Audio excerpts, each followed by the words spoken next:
to do that, Daddy's house at the building. Then he used to do the party on Wednesday at the Red Zone. About 91, 92? Yeah. Yeah, we were about 8, 9 years old at that time. That was a little before our time, but we was getting there. We was definitely getting there. Talk about, all right, because you hear all the time, especially during that time, you hear the Illuminati talk, selling souls. This person sacrificed all this wild shit. Without giving too much away, because I don't know what's in your book and what's not in your book, how real was that part? That the sadistic, wild, demonistic side of hip hop that's all out there, all the conspiracies are out there, but no one's really ever brought to light. Bro, you don't see that. You know what happens is that they got places where you go and the bodyguards have to stop right here. And unless the girls come back, who's back there with them, tell you what was going on, you don't see it per se. I've been in one situation where I've seen some crazy stuff, and that's dudes getting set up, you know, as far as like, whereas that, if I could say this, like you have a girl being sexual to this one guy, maybe going down on him, and he's back there rolling his eyes, he hiding the mother, and when he put his head down, it's one of them white boys sucking on him. Oh, you understand? That has happened. You understand what I'm saying? Then you got these guys who they go into these Turkish houses. Once you get to that door, you don't go back in there. But you know what they do in them Turkish houses. Well, you can assume what they do, quote unquote, in those Turkish houses. You understand? But you get stopped at the door. You get what I'm saying? Yeah. You know, you go into the building, but they have that last door, you don't go past that. You securing that door at that point. Yeah. Now, you were Puffy's main security detail, bodyguard, whatever you want to call it, assigned to pretty much, you know, protect him and his family, right? Nope. Just to protect him and whoever's with him at that time. You know what I'm saying? Okay. Like, see, what happened was that I wouldn't work for Puff sometimes. Like, they would beg me to work for Puff. Kirk Barrows will call me, yo, Gene, please, Chief Gene, please. He wants you. Because Puff knew I was one nice with my hands first. Because when you grow up in St. Louis, you either belong to one of the boxing clubs, you belong to one of the football clubs. Because back in the Midwest, that's what we had was sports. You understand? So you belong to one of the boxing clubs, you belong to a football club, you play baseball, basketball, and everything. I went to the University of Tennessee, ended up playing basketball and getting my degree. So I've always been nice in my hand. And then I studied karate under Cedric Malone. He was my sensei. Benny Smith was my boxing instructor. You understand? I used to put both of them together before they even start the M&A shit. You know what I'm saying? 6, 7, God damn. Yeah. And like dude said, like when I told people my senior year, I got kicked out during the playoffs because one of the guys tried to attack me and I broke his jaw, his nose, and fractured his some in his face. And I'm not saying that to brag, it's just saying that, you know, I was always the type of guy, and I would fight the bullies. I like fighting the bullies. I never picked on nobody, nothing like that. If somebody was picking on somebody, I'd be the first one to say, man, leave them people alone. They're not bothering you. I bet you wouldn't do me like that. You know what I'm saying? Yeah. You know, so I was that type of dude like that, you know, very humble. And like I said, Puff knew I was nice with my hands and everything like that. And, you know, he just, you know, he wanted me to be with him because we had been through some stuff. Because you got to realize we started off at the Red Zone in the building. Do you remember? Y'all too young for the building? Yeah. The building was where they had unsigned hype. That Monday night they used to do like Leaders of the New School, Naughty by Nature, what's her name, Queen Latifah. All the new rappers used to come there and showcase their stuff on Monday night. Puff used to do that, Daddy's house at the building. Then he used to do the party on Wednesday at the Red Zone. About 91, 92? Yeah. Yeah, we were about 8, 9 years old at that time. That was a little before our time, but we was getting there. We was definitely getting there. Talk about, all right, because you hear all the time, especially during that time, you hear the Illuminati talk, selling souls. This person sacrificed all this wild shit. Without giving too much away, because I don't know what's in your book and what's not in your book, how real was that part? That the sadistic, wild, demonistic side of hip hop that's all out there, all the conspiracies are out there, but no one's really ever brought to Bro, light. you don't see that. You know what happens is that they got places where you go and the bodyguards have to stop right here. Hmm. And unless the girls come back, who's back there with them, tell you what was going on, you don't see it per se. I've been in one situation where I seen some crazy stuff, and that's dudes getting set up, you know, as far as like, whereas that, if I could say this, like you have a girl being sexual to this one guy, maybe going down on him, Mm-hmm. and he's back there rolling his eyes, he hiding the mother, and when he put his head down, it's one of them white boys sucking on him. Oh, You understand? That has happened. You understand what I'm saying? Then you got these guys who they go into these Turkish houses. Once you get to that door, you don't go back in there. But you know what they do in them Turkish houses. Well, you can assume what they do, quote unquote, in those Turkish houses. You understand? But you get stopped at the door. You get what I'm saying? yeah. You know, you go into the building, Mhm. but they have that last door, you don't go past that. You securing that door at that point. Yeah. Yeah. Pretty deep. Now, can we, if you may, can we talk about, you know, the night of the shooting, or leading up to the night of the shooting of Biggie Smalls? Now, first and foremost, was it true that Biggie told you that he was leaving Bad Boy Records? Well, Biggie showed me the paperwork. Right. But I had read his contract, on the way to LA, because I was on the plane and Puff gave me his briefcase, the big nigga shit. Mm-hmm. So then I was like, okay. I got 6 hours to ride on this motherfucker. What's in here? Yeah, word.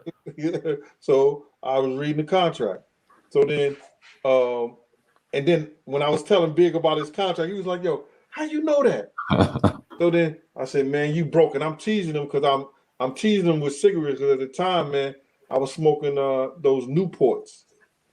And they was out there and they had the Newports and the soft packs, and they couldn't get the box packs.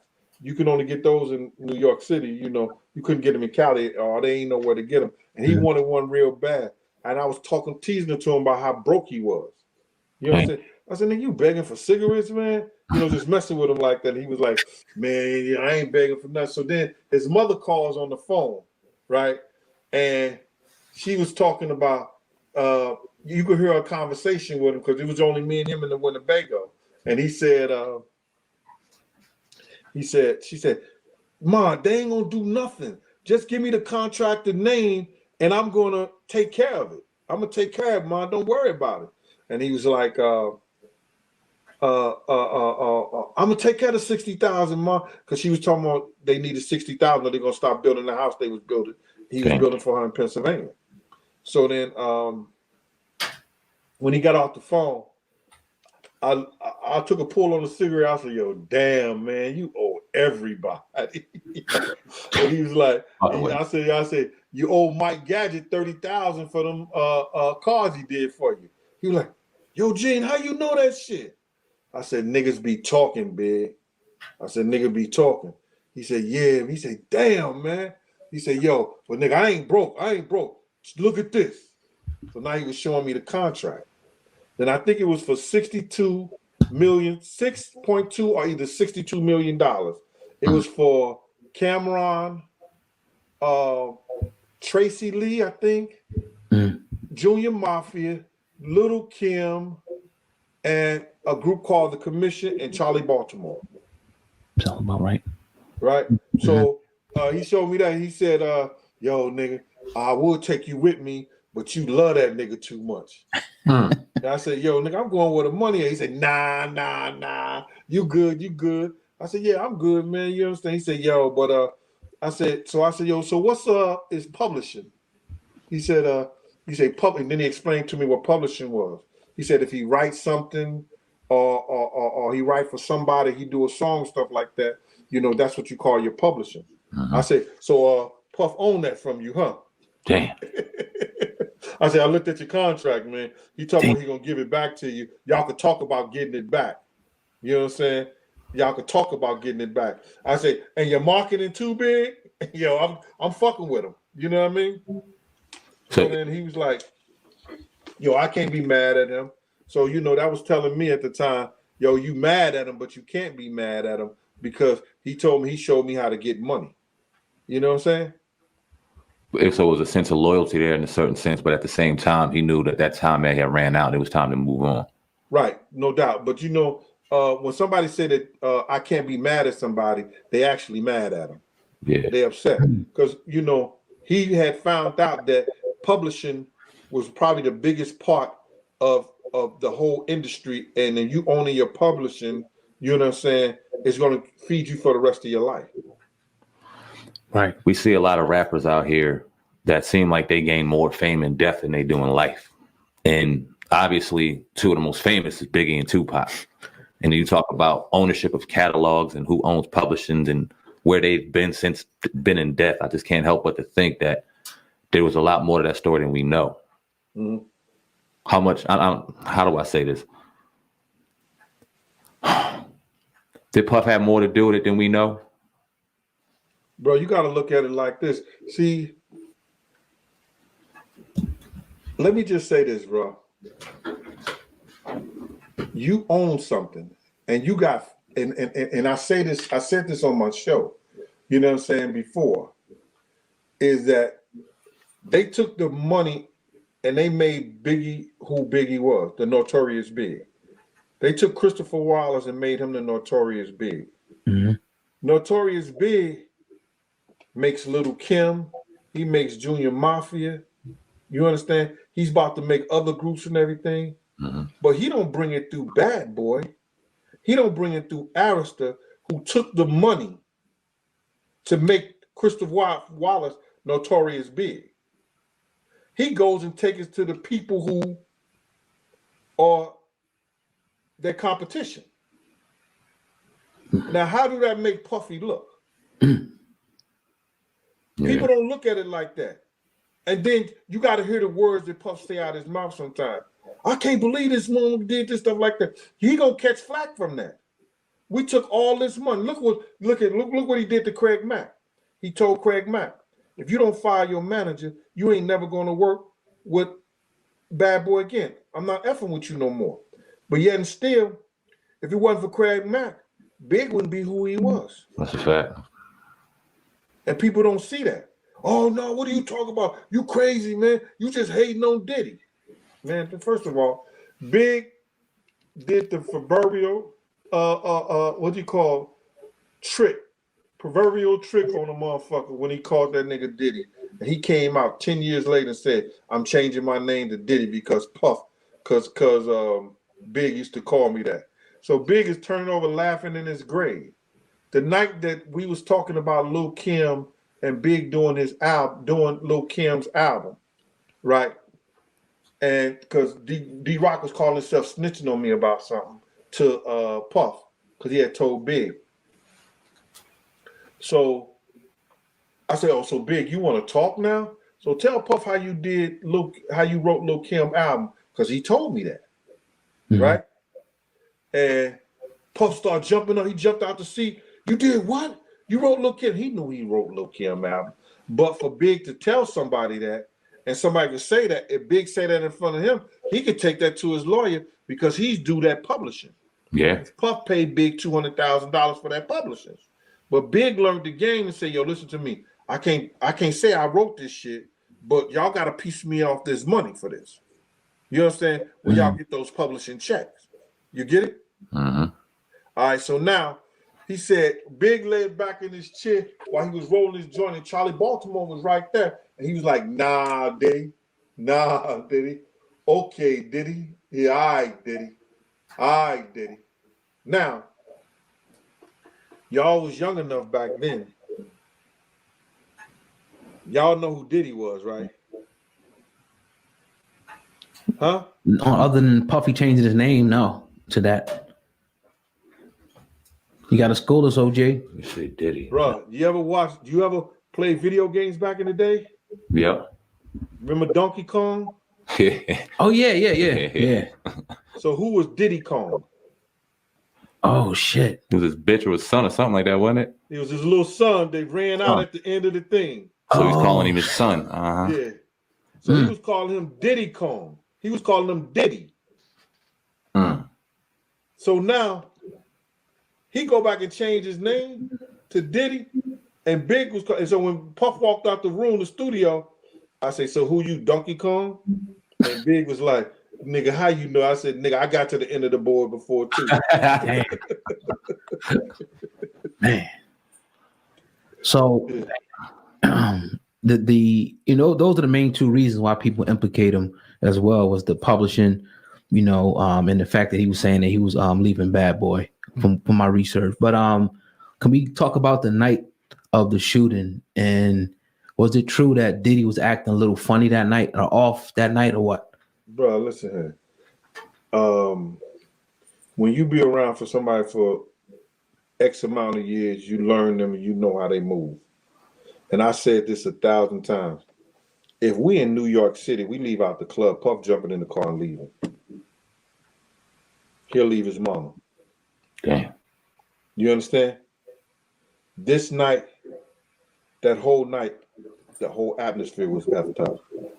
Prior to we getting to the party, I had already forewarned everybody. You understand what I'm saying? Mm-hmm. I tried to have a private conversation with Puff. You understand? He didn't want to hear it. You ain't got to go, Gene. I made a telephone call from Andre Harrell's house. You hear me, brother? To the block on 112th Street and 8th Avenue. Spoke to my peoples. They told me, yo, fuck it. He don't want you to go. He said, you ain't got to go. Don't go. Had already been out there 4 or 5 days. I would have probably had to do something to him about my money. So I said, man, I ain't going to leave them cats out there like that because nobody had no guns. You understand me? Mm-hmm.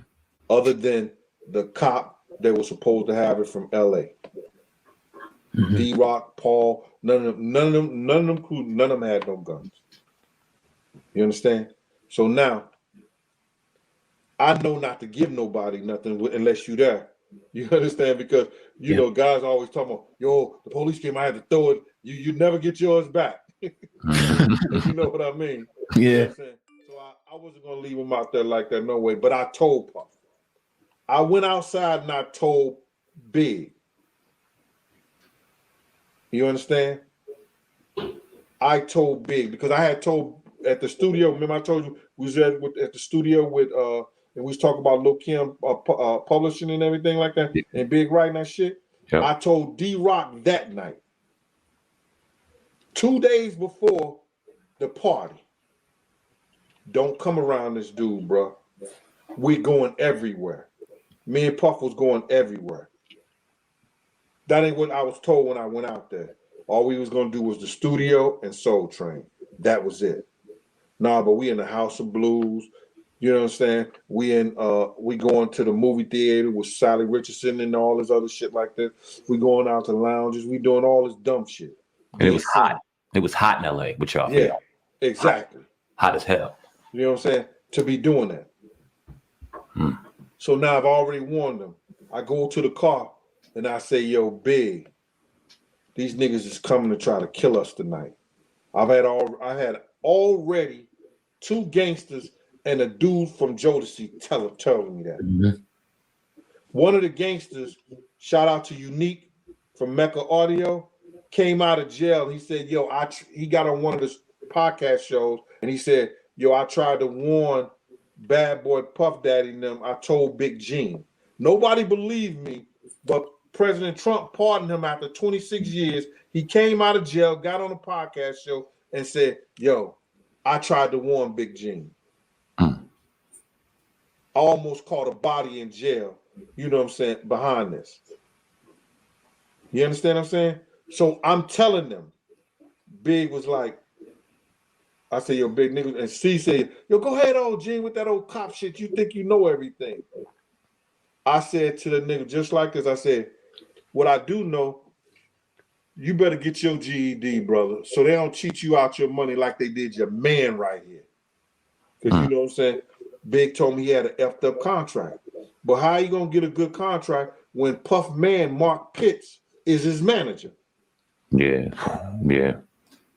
Mark Pitts started Bad Boy with Puff, was right there from Jungle. How you going to make that your manager? He ain't going to go against Puff. Yeah, sell me a publisher for $200,000. You know what I mean? Now, So now that now, I'm so I sorry. told Big them that night. They took it for a joke. Go ahead. You pretty much warned, them that something could have happened that night. But what you No, saying? something was going to happen. Going to happen. That was Okay. our last night there, brother. They Right. got to make it happen then. Or Now they can't go back to their block. Oh, y'all let these bad boy niggas come out here. Right. They party with the girl. They smoke. They drink and everything. Something got to happen that night, bro. Or they got to blow up the plane. Now, now, is it true that the shooter went to Puffy's car first? Bro, as true as it, man, listen, on everything I love, brother. Came to Puff car. You understand? And I didn't know it was the shooter at the time because Right. when they said to me, Muslim guy shot big, and I said the blue suit, white shirt, and blue bow tie, and they were like, "Yeah, Gene, how you know?" I said he came to Puff car first, but I showed the nigga the hammer. All this is in the FBI files. When he came, I had my gun up under my shirt, and when he came, he was just coming closer and closer, and I just lowered my hand. To He like, looked at me, I looked at him. okay. He stopped, and he just turned back around. So I watched him as he got, about 3 or 4 cars down the street, and then I ain't see him no more. Right. Cause I'm like, yo, y'all niggas ain't ready to go. So we line up on side of the building. So then I'm telling Puff, yo, I'm gonna ride on top of the Puff, everybody get in the car. I go to Paul. I say, yo, Paul, y'all ready? Follow us. Because we going to Steve Stout's house. Thank God, and Big Death saved a lot of people's lives because they was waiting for us at Steve Stout's house. Because I had a couple of gangsters tell me that them niggas had set up there, and as soon as we roll up there, they was gonna tear everybody up in those vans, in those trucks. So his death saved a lot of people's lives. So I was going to ask you, you were advising cars in front of you or behind you run lights. We're not sitting at these lights. We're not doing this. And it was just a lot of weird. I told Paul and them, because Puff ran around outside for like 15, 20 minutes. Oh, my God. You know what I'm saying? So I'm like, oh, shit. I said, he don't do this. Right. He leave his mama. He's going You know what I'm to. saying? I said, he don't do this. You know what I'm saying? So I told Paul, yo, follow us. I just told y'all I was down at the training thing. I was at 40th Street. And this is how good God is, man, and the spirit is. 2 weeks prior to me going out to LA, I took a DEA course. It was called Surveillance and Interrogation. And in that class, they said, if you want to find out if somebody following you, take 3 rights, run 3 lights. So when I got in the car, when I told Kenny, I said, Kenny, run the next 3 lights. You know what I'm saying? Told Paul and them to follow us. But I was going to try, at the time I was 265 pounds, and I was going to ride on the side of the car with my gun out in case something. Me and Puff got into an argument right there. And he said, yo, Gene, if you don't get in this car, you ain't gonna never work for Bad Boy again. You understand? And I told this nigga like, yo, how you gonna tell me how to do my job, bro? He said, yo, Gene, we don't need it. Get in this car. And then he left his seat all the way back. We don't drive down there like that. The fuck out of here. Whoa, That's crazy. I never heard that before. That's because you ain't look at Raw Deal the last big night. That's what happened. That's why you ain't look at my YouTube channel, It was Raw like Deal 4. the last big It was night. 4 of them. 1, 2, and 3. That's why. It was 4 of them though. God damn. So after it all, the dust settles and we lose big. What was the atmosphere like around Puff and everybody immediately after that? Well, see, I know we lost when we pulled him out the car, bro. Yeah. And that effed me up. That twisted me. And so Paul was like, yo, Gene, yo, he gonna be all right. I said, man, that nigga dead. And because I've been around, I've seen that before at clubs and stuff like that. You know how the body function, release itself. You know what I'm saying? I said, he done. He said, no, it's trauma, Gene, it's trauma. I said, man, that nigga done, bro. You know what I'm saying? Dead weight, the whole 9 yards. And then Puff runs out the hospital, grab my arm. Gene, we got to pray, we got to pray. I pushed his hand down. I said, yo, pray for what? That nigga dead. Pray for what? You understand? And then Paul comes back out. He said, yo, we got to get Puff to the airport. Andre Herrera said, we got to take him to San Diego. They got a jet waiting for him. So now, Chaz, if you ever heard of Chaz Williams, he was on American Gangster. He had robbed 160 banks and all that stuff like that. He got his whole crew at the hospital. They surrounded the place, and stuff like that. They surrounded Puff cars and everything like that, and said, "Yo, where y'all going?" I said, "We gotta take Puff to the airport." And we was driving. Puff pulled over to the side. He said, "Yo, tell Chaz we don't need all that." Okay. What? What you know